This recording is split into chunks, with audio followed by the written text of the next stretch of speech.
All right, welcome everyone. We're Semblance of Sanity. I'm Caleb. I'm Jacob. And we're here for Parasyte the Maxim, episode 17.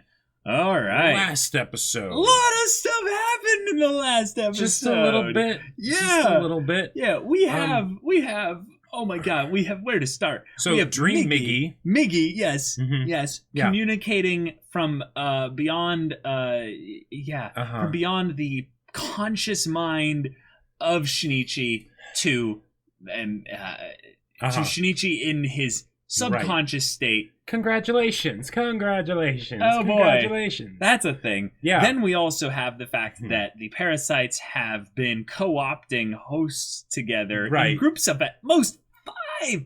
Or sorry, at least five. At least five, At right. least five. With because what three happened. wasn't enough. We had to step it up even further. And also, we've got a thing where now the Parasytes are able to work together in unison to the point where three feels like one. Yeah, and Miggy can't tell the difference. No. Never tell that five felt like one. It did. It was the transition between the states when Miggy was able to tell that they were five, and that's why it felt like three, because three were made as one and then two. Yes, and then they were all made to look like one, and that's when Miggy figured it out.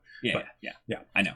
That's what I was saying. I was talking about Miggy's senses. So yeah. Mm-hmm. Then we have everything with Tamura Reiko or Tamura Reiko, who has to do with her realizing that the connected consciousness of humanity is its own individual species, being, organism, and that's something we don't really want to tangle with. And then there's also the idea that now the Parasytes are turning on her. Now, because of how important she seems, I don't think she's gonna die here, but how's she gonna get out of it? But the crazy thing is, did they have an emotional kind of ego-based response? Well, that too, to go after her because she started to have some kind of a sympathetic and or maybe more logical, or she started to tell them that basically she was right and they were wrong, and they didn't like that. Yeah. It's interesting. It's interesting. We've got a division between the Parasytes. We've got Shinichi trying to figure out this whole thing within his own mind, even though he consciously isn't aware of Miggy trying to communicate with him. At the very least, we have some good things going on with the side characters. The investigator guy, Kuramori, he is now somewhat on the up and up with the authorities, which has good potential, but he's also got his vengeance kind of thing for shouldn't Tamura Reiko. Know that won't work. And granted, he's not thinking clearly, but of course he's not thinking clearly. Yeah, Yeah, well that's its own thing. But then also, finally, Shinichi and his dad spoke to each other on the phone, and the dad is going to listen to him. Communication, people. Good. All right. And also, in case we would have forgotten, Murano is going to his house, which has now been abandoned by the dad because it's not safe anymore. Right. So she might get taken. So lots of crazy stuff. Just a little bit. I think we recapped most everything, but if we forgot anything, we'll probably cover it in the discussion after this one. So y'all, without further ado, let's just jump right into it. All right, everyone, now make sure to go check out the reaction portion of the video in the description below, and then come back here for the discussion.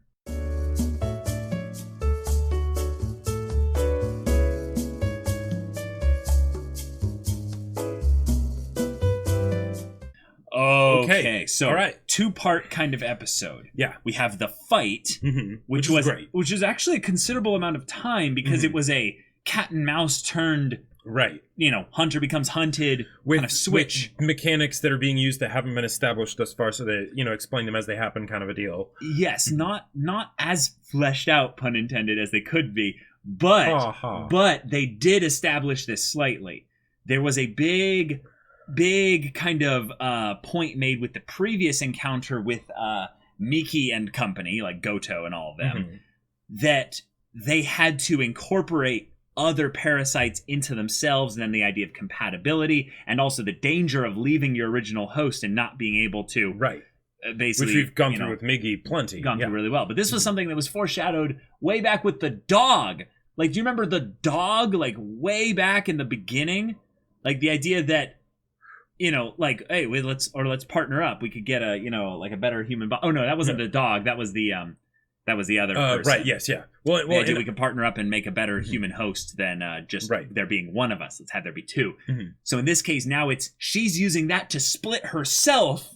Right. To take her you know, her smart side. What is that? The MCP? Yes. If anyone gets that reference. Or it's the MCP. Master Control Program. Yeah, exactly. Yeah. Being sent over into the other parasites as an offensive weapon. Right, just get in the body and just muck it up. Yep, uh-huh. And then like a parasite. And then use the shell to be a distraction, and that's why you're right. She was laughing weird. Yeah. Because it's not just that she doesn't know how to laugh at the right time. The voice was different. Yeah. It became more high pitched, more yeah, and it was creepy. And that whole thing with the couple, why they decided to follow her, I don't know. But then the whole thing of like when when they were already like, oh yeah, they didn't think it would, suspicions were you know, deflected, and then it's like, after all, there's nothing in here, and it's like it could just be the I'm an airhead kind of thing, but no. Right. So this is the thing that they're bringing up here, is that the parasites, remember, they eat the brain. Right. They basically reconstitute themselves to be the brain of the individual. Right. So therefore they can pilot all the things in their human flesh. So she took the part that was the brain, left the head and all that stuff that, you know, the nervous system. Right. So muscles. Right. You know, so it's probably some much smaller fraction of what, you know, is actually her, as far as, you know, the whole Miggy comparison of the mass ratios, whatever. But she's learning. Man. She's learning because I think she is smart enough to realize that whatever Miggy and Shinichi are in combination, there is a part of Miggy that has enhanced the rest of the body. So, but the fact that she understands that the separation of the brain from the body allows for some interesting things. Right. What happens if you take that little bits of you and, you know, make an investment in the body?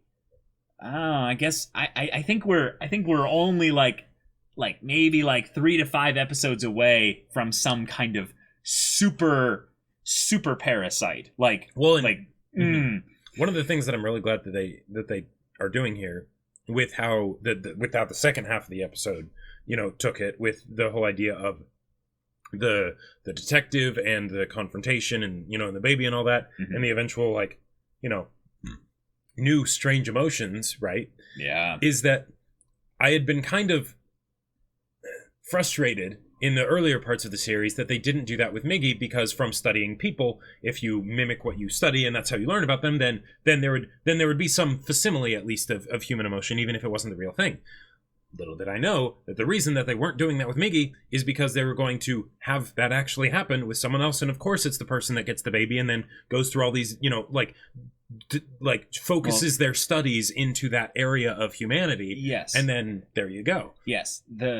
The thing they brought up also in this episode, though, is that parasites previously were talked about as being incapable, though, of sending out these emotions. Right. In this case, though, the parasites that went to go and lynch Tamura Reiko, they were actually giving off the signal of hatred. Yep. Which, as Tamura described, is the strongest signal they can send, which means no. That's not the case. Yeah. They can totally project out emotion. Yep. That's their emotion. Right. But the difference is that might have only become a thing that they could do because of their, you know, merging with humans. Yeah. And there being some bleed through. Oh, yeah. So Miggy doesn't have the capacity to send out the love signal.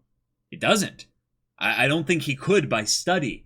I think the difference here is that Tamura Reiko specifically has been putting herself in an environment and a situation and in a connection with humans that no one of the parasites that we've met has done thus far. There is the whole kind of maybe brother dynamic of Miggy and Shinichi. Sure. Where they, you know, synergize really well. They watch each other's backs. You know, their shoulders are linked. Together. Right. But then they, you know, they scuff at each other a couple times. Yeah. They have their issues and what have you. But but it's they ching ching, iron sharpens iron. They get stronger over the course of this by working together. The difference between that and the mother-child dynamic is that there's one that's a protector, one that cares for one and gives and lives and dies for the other. It's and even though she wouldn't consider it to be a living and dying thing, you know, certainly at least not before. Right. It's the idea that it's a one-sided relationship where she is giving, and there's no logical return. Right. I mean, there's the whole idea of the experiments, whatever, right? And sure, and that's a great place for it to start. That was a good excuse to start with that, sure. Right. But the idea that, well, what happens if there isn't really that much that you can do with it as far as experiments go? Yeah. What happens if the idea of we are the predators of humans, right? Yeah. And now I'm caring for this human baby. What? Yeah. A human baby, when will they find out? Yes. I think the other thing that they went pretty hard on here that was fantastic is that she went to Shinichi's house. Yeah. And if you think about why she went there, it is not because she was going to observe and or study or what have you, or even use anything from his family as leverage. Right. She was desperate. And now, this is the thing. We haven't resolved the Shinichi and Tamura Reiko moment when they met each other at the park. Right. That's where they ended the episode. Yep. So we don't know exactly what she wants, but I think we can logically deduce that she was wanting him to come by to help her with this situation. Right. Which is, we don't know the extent of the magnitude of which he how will exactly help. He'd help and whatnot. But I think it's probably going to be centered around him being like, or her being like, okay, I need to take care of this baby, and I'm in a situation where I can't do this. So I'm right now having to choose between the baby and maybe my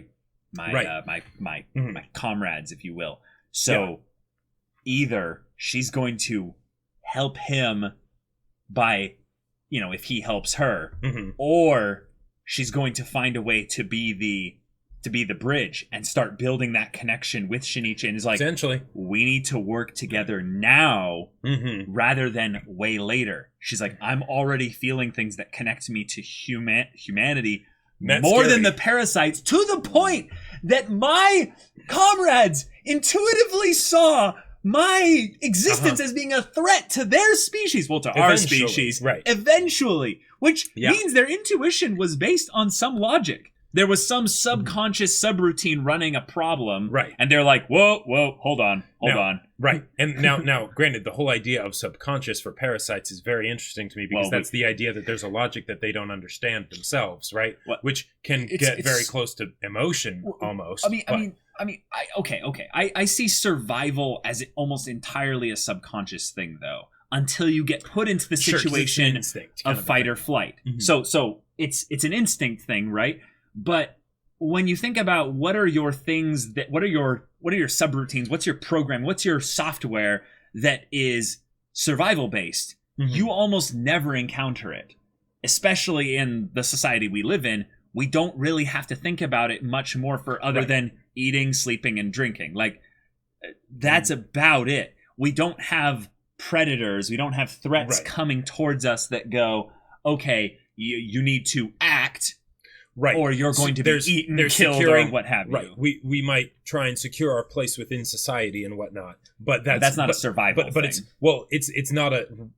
It's an optimization thing. It's not a survival thing. Yeah. And one of the other things that I find more conscious mind thinking. Sure. Yeah. And one of the other things that I find really interesting about her going to Shinichi for help. So it could be the thing of she's basically wanting him to be cult, basically, and take the baby, and just care for it somewhere, or set it up to be cared for, right? Because she's determined, that I can't care for it myself in the situation that I'm in, so it would be better off away from me, right? Which would be great. That's fantastic. It taps into the human side. It taps into the logical side. Right. It shows perfectly that she is almost ready to be the bridge between the parasites and the humans. Right. And she's not there yet, but she's close. And if it's that, then that is something where she definitely would need Shinichi's help for it. If it's something else, though, here's the thing that I find very interesting. Yeah. She went to him for help. She was feeling desperate. Now, we saw how she dealt with the investigator. It was simple. It was a cinch, right? That baby wasn't really in any danger. Not really. The second she thought it could have been put into danger, exactly, he's dead. Well, he's done. Well, but the thing is, yeah, right, absolutely. Mm-hmm. But she acted. But even before then, when there was just the threat made, right? The note left on the crib. She goes to Shinichi. Now, I don't think that she knew it was going to be such a simple scenario. Sure, but she did ask him to come 20 minutes after the meeting, which means that she didn't want him there at the meeting, which I find to be very interesting. Exactly. Yeah. Now maybe that's because she wanted it to be something where it's the cult kind of a thing of, okay, just take this baby and make sure it's safe, right? But sure.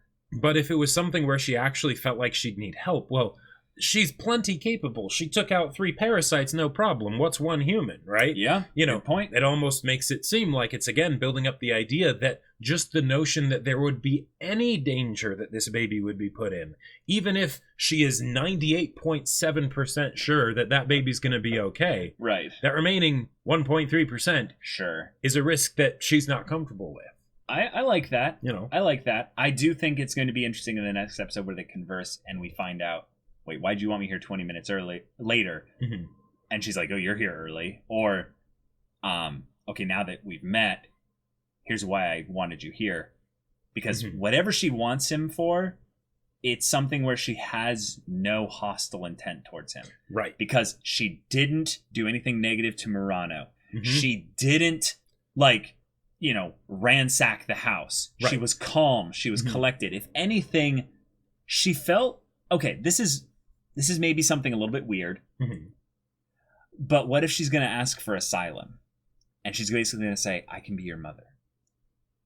I can, I won't look like her. I won't pretend to do that. Right. But the idea that if you give me a cover, if you give me a cover where I can basically care for this baby in peace. Yeah. Right. Then we can work together. You won't be on your own in the sense that it'll just be you and Miggy, and then potentially and I can help you with all the things that we've got going on. I can exchange information.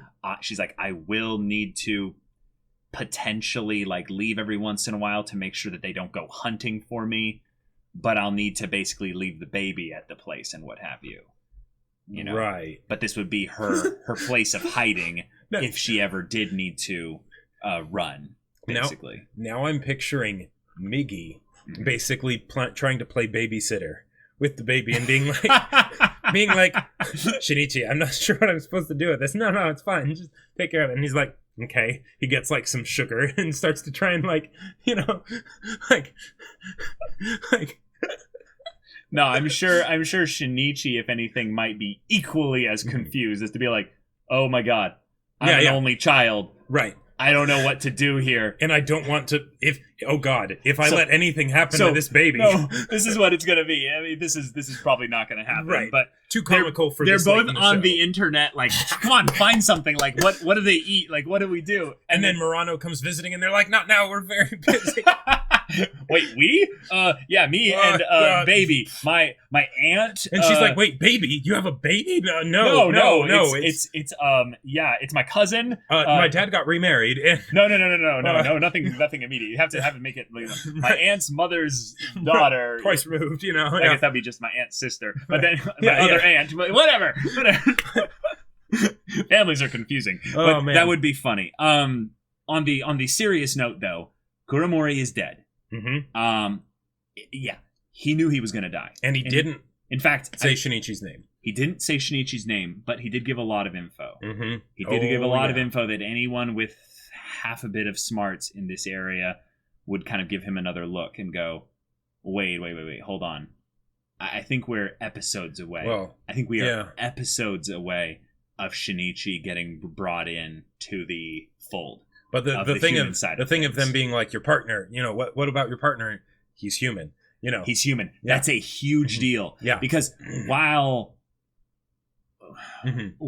that is something that was stated, that doesn't mean that they're going to then go, oh, this person has a parasite, therefore they're not human. They might take it and go, wait, So right, and it could theoretically end up meaning nothing because they're like, you couldn't be his partner. He said the partner was human. You know, that you is know, true. right? Yeah. But the idea that it does mean something. It does mean something, even if it's not in a concrete plot changing sense. Yeah. You know, It it's a means nice a lot. confirmation that basically, even though Shinichi isn't there, that assuages some of his fears that he is becoming less and less human.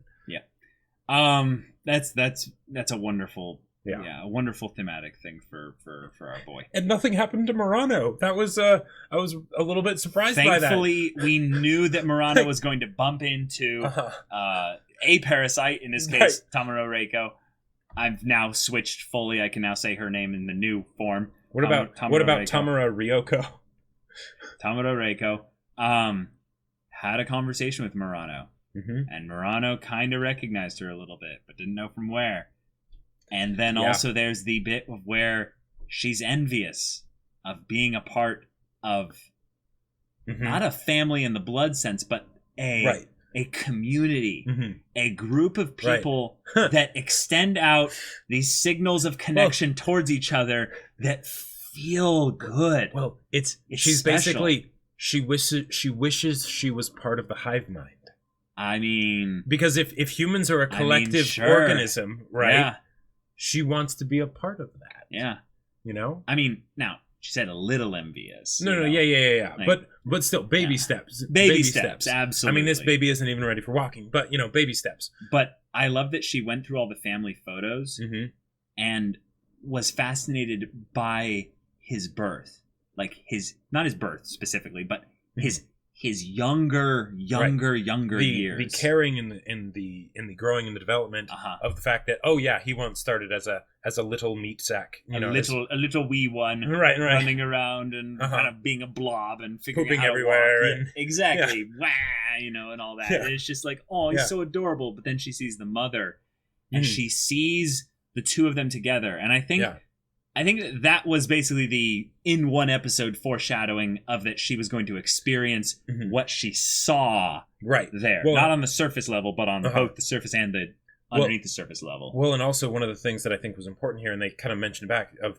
he had a mother, was when he freaked out at her when she was threatening the baby, right? And like she could see how that was affecting him, right? And now she's like, I think I get it. Yeah. I think I get it. Maybe. Even if she didn't have those feelings herself just yet at that moment, maybe she understood it, which is the first step. And then that happened later. And then we have this contrasted by a brutal takedown where she destroys 3 other parasites. Right. Yeah. She systematically, one by one, took them down and used tactics that made them all just kind of go. She'd been practicing that and saving that for a very special occasion. And no one else knows about it. I feel that's her thing now. I feel like this is how in Campaign 2, Liam will want to keep his spellbook secret? I feel like it's that kind of a thing where it's no, I have this very specific thing that no one knows I have. The ultimate technique, Right. Yeah. Right. Because if you haven't, if you're another parasite person and you've never seen a parasite do that before, what are you going to do? You're basically done. Also, she might have learned that, maybe just from a kind of an osmosis thing from being around the other ones, though, the terrifying ones. Potentially, yeah. Miki and Goto. And it's also something very similar to what Migi does. Migi just didn't think to use that as offense. Yeah. I don't know if Migi could do that as offense, though, because he's not a brain. He's not a part of a. But he's able to still have his own individuality, I think. Well, he is able to have his own individuality, I think, and that's because he didn't merge with the human. If anything, he's reeling with the fact that 30% of him went and spread out throughout everything. Right. And then the rest of him is just attached, not a part of or absorbed. But there's this, he could do it. But there's this process there by which he is becoming more and more human. Right. You know, over the course of time. But good episode. Great episode. It didn't. It It felt very short. Very quick. Yeah. It felt very quick. Like the stuff that it did was impactful, but it felt like it didn't actually do that much. You know. Yeah. Like, it just felt like that it makes happened sense. very, very quickly. Right. I think that's when you know the pacing is good. Is when things just rocket by you and you're like, wait, it's over? Sure. Well, and also comparing it to the last episode where it was like so much stuff was that in one there. was overload where I think if anything... Like you wouldn't want that to be like... too quick. Well, you wouldn't want it to be sustained. Like you wouldn't want every episode to be that level of like density Stuff. probably. Yeah. Because that'd probably be too much. I think all the stuff with Murano kind of broke up the pacing rather nicely. Sure. And felt... like a very good proper time for it, even though it is, I would say, the tougher parts of Parasyte to figure out in terms of storytelling is that they have not, I would say, handled Murano in the best possible way compared to all the other stuff. Right, because she's not really doing her own story. She's more of the reminder of the fact that Shinichi is still human. If that makes sense, she is the human service. Yeah, basically. Character. Basically. Yeah. Mm-hmm. She is the tether back to the human world for Shinichi. Always and calling out to him. We've never seen that before. Shinichi-kun. Yeah, but I mean, we've never seen that before. So it's a thing of where, in this case, it actually felt good, maybe because it was just paced really properly into the episode. So yeah, and there was a lot of tension and conflict in there too, because is she going to be okay? And she turned out to be. Yeah. Her going to the park was a little bit of a right. I guess she just jumped all the way to the park. Somehow she followed her. Even though she was so fast on her feet. She's developing her own Kana style psychic thing. Yeah, where it's just like, oh, I caught a glimpse of him. I'm going to chase that bus and catch up to that bus. Then I see this other person. The Earth has got only so much stuff it can recycle before everyone's breathing the same poop on each other's skin and stuff like that. So. She's probably breathed like 0.02% parasite over the course of the last month or two. That's actually a good question. Maybe that can be the explanation for Kana. So, 30% of Migi's cells went into Shinichi, which would include the skin. So, dead skin cells just floating around in the air. She just breathes some of it, and then suddenly there's like... but this happened prior to... No, but that maybe that's what it is with Murano, too. I think that'd be really cool to have if you think about what's terrifying about the human species, right, is that we have subjugated this planet's other creatures, I would say, to the extent that if we don't destroy ourselves, there's really no other species or anything that will ever in a billion years rise up to do that. After all, there'd have to be something that would come from outside. Because even like say with the birds, once or twice a year we show them who's boss by shoving bread where the sun don't shine. Jesus. But my point is that the reason why I would say that's the case is that evolutionary biology is such that we are this collective unconscious of tons of years of history of us surviving and figuring out things and incorporating in to our DNA of our future generations what worked and leaving out what didn't work. Mother Nature always wins in the end, and that includes humans. Yes, Mother Nature always wins in the end, and that definitely includes every species that is involved in nature. And we are in some ways constantly at war with nature. But we might not always be a part of it if things go real bad. Yeah, exactly. We could get whisked off the planet at some point, but we are definitely a part of it in that it's basically just a cheap way to say existence at this point. Right. But when you think about what this story might be doing in the long term with having us being encountering this anomaly, the parasites, and having it be a story of where over the course of time that whole encounter just becomes a blip in the footnote of human history where we absorb essentially that species into ourselves, and it just becomes a thing where we just forgot about that. They ended up essentially losing their purity, if you will, of being just parasites, and ended up becoming just a new gene put into the unstoppable moving momentum of human progress or what have you. And then 30 years later, our clothing starts acting up a little bit. Now, obviously, this is a very kind of egocentric, human-centric kind of viewpoint on this, existence and stuff. And there's no guarantees with regards to existence and life and our consciousness continuing on beyond, you know, into eternity or what have you. But so far, we've survived pretty well. But, you know, so far, in terms of how long, you know, even though we're nowhere near the length of the universe or anything like that, we've been around for quite a while. And while we have some broken things in here, as a species goes, if anything, we're speeding up. Like, we're getting a little crazy. So that's Is that a good thing? Is that a bad thing? How does this relate to the show? I don't think this has any relevance anymore. I'm going off on a weird tangent now, but just big thonk. Big thonk. I don't know. Me not that smart, so I try to do word good, but sometimes do not. But oh boy, this I did not expect the show to take this turn, and I'm so excited to see how it resolves because I didn't think it would be like this. Like I didn't even think that, like, from the opening, I didn't even think they'd still be at high school at this point. Well, they kind of abandoned the whole high school. Right. But like, I'm kind of glad about that. Me too. Yeah. So Parasyte the Maxim, y'all. Thank you so much for watching this episode's reaction and discussion. If you want to see the next episode's reaction and discussion right now, though, go check out the link in the description below for our Patreon. You can get on early access there. You can watch full-length reactions there. And all this comes with Discord access, so you can chat with us about these stories, about anime in general. You can also talk with Jacob about the book he wrote. Oh, what's that? I wrote a book? Yeah, right. In case you forgot. It's on Amazon. Links in the description below. Go check it out. Leave a review. Check out the other reviews to see if you think you'll like it. Yeah. So if any of that interests you, we'll see you there. But until then, we're Semblance of Sanity. I'm Caleb. I'm Jacob. And we'll see you all next time.